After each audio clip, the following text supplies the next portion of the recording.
చంద్రబాబు ప్రజలను రెచ్చగొట్టే వ్యాఖ్యలు చేస్తున్నారని సజ్జల రామకృష్ణారెడ్డి ఆగ్రహం వ్యక్తం చేశారు. ప్రజలకు ఏ హామీ ఇస్తే అమలు చేసి తీరాలని అన్నారు. పక్క రాష్ట్రాలు రైతు రుణమాఫీ హామీ ఇచ్చి ఇప్పుడు మాట తప్పుతున్నాయని చెప్పారు. కానీ జగన్ అలాంటి వ్యక్తి కాదని సజ్జల అన్నారు. మద్యపాన నిషేధం అమలు సాధ్యం కాలేదని, దాన్ని వైసీపీ అంగీకరిస్తుందని చెప్పారు. కానీ మద్యాన్ని చాలా వరకు నియంత్రించామని తెలిపారు. ఆ మనిషి తల ఏమైందో, సభ్య సమాజంలో ఉన్నా అనుకుంటున్నాడు లేదో, లేదా తనకు ఇంటర్నేషనల్గా కూడా ఒక పర్మిట్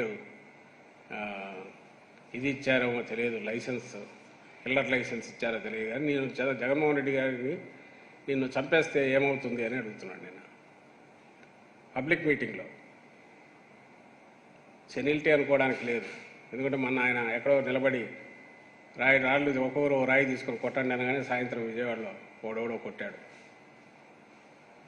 వాళ్ళ మనిషి ఉన్ను ప్రేరేపించి పంపిస్తే కొట్టాడు జగన్మోహన్ రెడ్డి గారి రాయితో.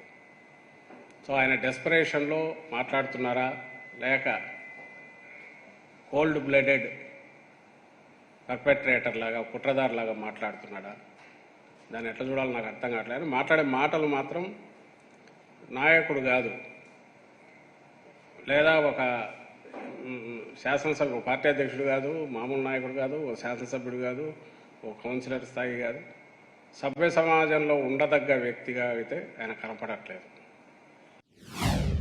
ఇక్కడే కాదు, మన పక్క రాష్ట్రాల్లో కూడా ఎన్నికలు జరిగాయి.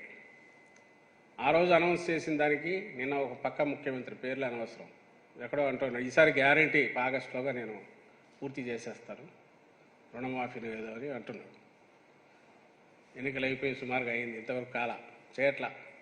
ఇప్పుడు ఆగస్టు అంటున్నాడు. ఎందుకంటే రేపు గండం ఉంది కాబట్టి పార్లమెంట్ ఎలక్షన్లు ఉన్నాయి, బయటపడాలనే దాంతో తప్పున పడతా, ఆత్రపడతా. పక్క స్టేట్స్లో జరుగుతుంది. చంద్రబాబు 5 ఏళ్ల క్రితంది మర్చిపోయినా ఒకటే, ఇప్పుడు పక్క స్టేట్స్లో అదే జరుగుతుంది. ఇలాంటి 420 కేసెస్ అదే ఆర్డర్ ఆఫ్ ది డేగా అయిపోయి, అంటే ఇట్లా చేయడమే రాజకీయం అనుకునే వాళ్ళను ప్రజలు చీదరించుకునే రోజులు ఇవి. ఈ ధీమా మాకు ఎక్కడి నుంచి వచ్చిందంటే జగన్మోహన్ రెడ్డి గారు 19లో ఇచ్చినవి నిలుపుకున్న తర్వాత వాటి సీరియస్నెస్ ప్రజలకు తెలుస్తుంది. రాజకీయ నాయకులు, రాజకీయ పార్టీలు అంటే వాళ్ళు చేసే ఎన్నికల ఎత్తుగడలన్నీ వాళ్ళ మధ్య జరిగే ఒక ఆట లాంటిది. ఎవడిది అప్పర్ హ్యాండ్ అయితే వాడు అవుతాడు, మనకు సంబంధం లేదనుకునే దాంట్లో ఉన్న ప్రజలు లేదు. అక్కడ ప్రభుత్వంలో ఎవరు వస్తారు, వాళ్ళ క్వాలిటీ ఏంటి, నాణ్యత ఎలాంటిది, ఎంత బాధ్యతాయుతంగా ఉంటారు, మనకు చెప్పినవి చేస్తారా, మన చేయి పెట్టుకొని నడిపిస్తారా, ఈ లక్షణాలు కూడా ఉండాలి అనేంతవరకు ఇప్పుడు ఎదిగారు. అలాగే చంద్రబాబు నాయుడు చెప్పే మాటలను జనం నమ్మరు. ఆయన పైగా ఇంకోటి అడుగుతున్నాడు, నువ్వు హామీలన్నీ ఫెయిల్ అయ్యి. ఆయన అనేటివి ఏంటివి, మేము ఒప్పుకునేవే, మద్య నిషేధము అన్నాడు. సరే, ఇంకోటి మద్య నిషేధం మీద పోరాటం చేస్తున్న నాయకురాళ్ళు ఇంతకుముందు ఉన్నారు, లేదా నాయకులు ఎవరన్నా ఉంటే అలాంటి మద్య నిషేధం కోసం పోరాడుతున్న వాళ్ళు ఎవరన్నా ఉండి వాళ్ళు ఆ డిమాండ్ పెడితే వాళ్ళకు గౌరవంగా సమాధానం ఇవ్వచ్చు. అడిగేది ఎవరు అడిగేది? చంద్రబాబు నాయుడు. చంద్రబాబు నాయుడు ఇప్పుడు ఊరు తిరిగి ఏం చెప్తున్నాడు, మీకు క్వాలిటీ మద్యం అతి తక్కువ సరసమైన రేటుకి ఇస్తాను, ఎంత కావాలంటే అంత ఇస్తాను మీకు అని తను ప్రమోట్ చేస్తున్నాడు.